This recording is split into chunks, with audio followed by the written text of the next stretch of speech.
Very smart man joins us next, and I thoroughly enjoyed the research that he did regarding this lie that the media is peddling. It's Will Chamberlain, senior counsel at the Article 3 Project. Will, great to see you. Will, if you were just to watch the mainstream media, let me read the headline from The Atlantic. Quote, the Trump administration has acknowledged that it grabbed a Maryland father with protected status and mistakenly deported him to El Salvador, but claims that courts are powerless to order his return.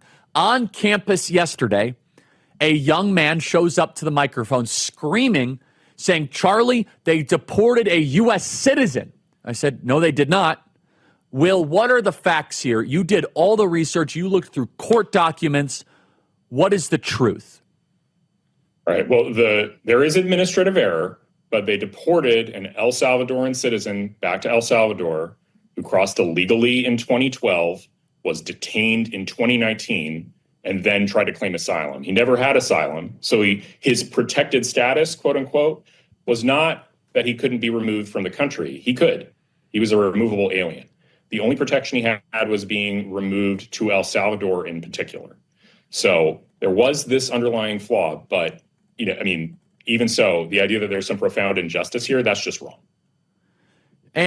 But so help me understand, though, the way that the media is framing it. Here's this poor father, he never should have brought up. What does administrative error mean? There is also evidence that he was part of MS-13. According to Stephen Miller, there was some MS-13 ties. So just, look, when you're running a big operation, errors happen. Let's just be honest. What does administrative error mean? Well, it just means that they should have gone through a process to try and get this withholding of removal revoked.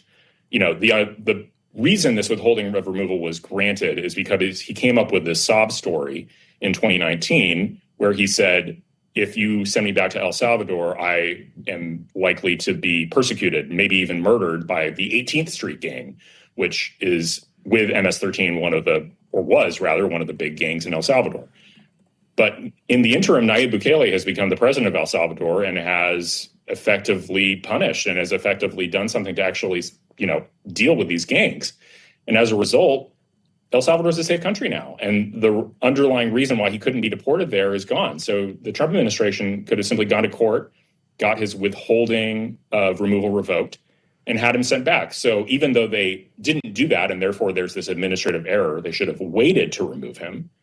The end result would have ultimately been the same. He'd have ended up back in El Salvador. That's right. And so thank you for that explanation. Let's go to Stephen Miller also talking about this. And it's very important. And look, you got to be so meticulous here. The Trump administration understands that. But it's not as if they scooped up an American citizen or a green card holder. The media keeps on calling him a Maryland dad. According to the court documents, he has MS-13 ties, and he applied for asylum, testifying that he fears returning to El Salvador because the 18th Street gang was targeting him and threatening him with death because of his family's business, and also has ties to human trafficking.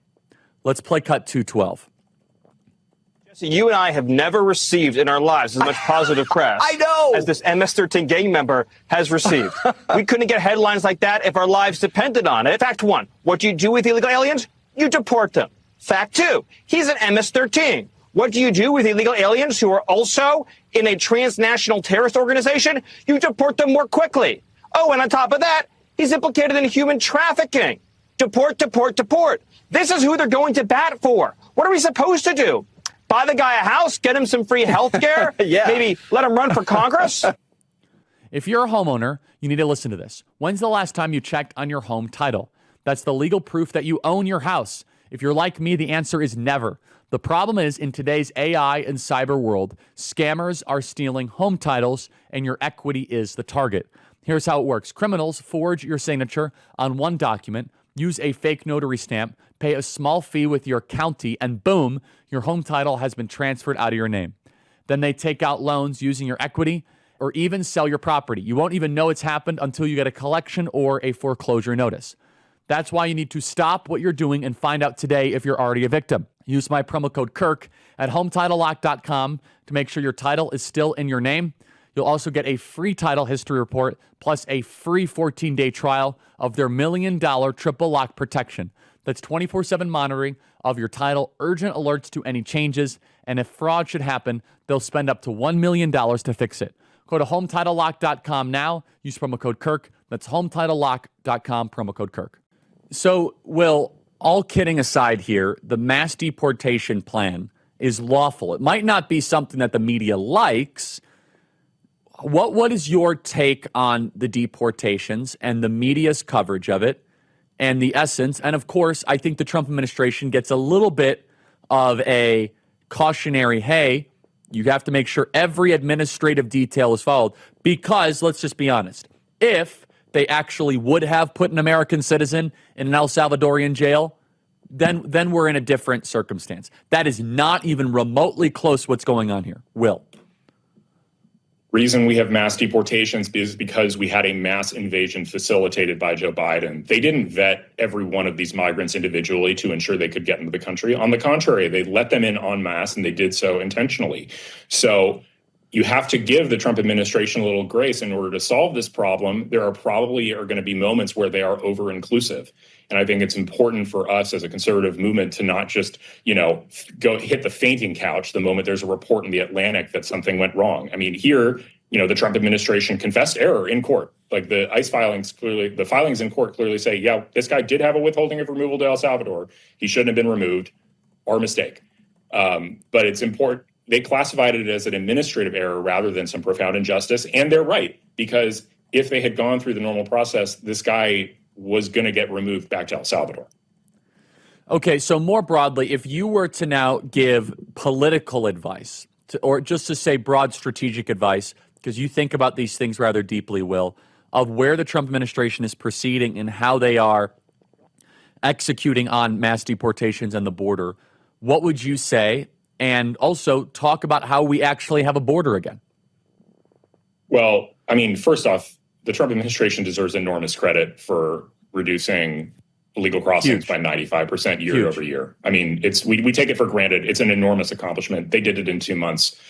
Credit to them. So we'll start there. In terms of executing on this deportation, I mean, I think it's a good check to remember that they do need to cross every T and dot every I. And that the media is going to come after them hard. And so they need to especially make sure that no American citizens get caught up in this.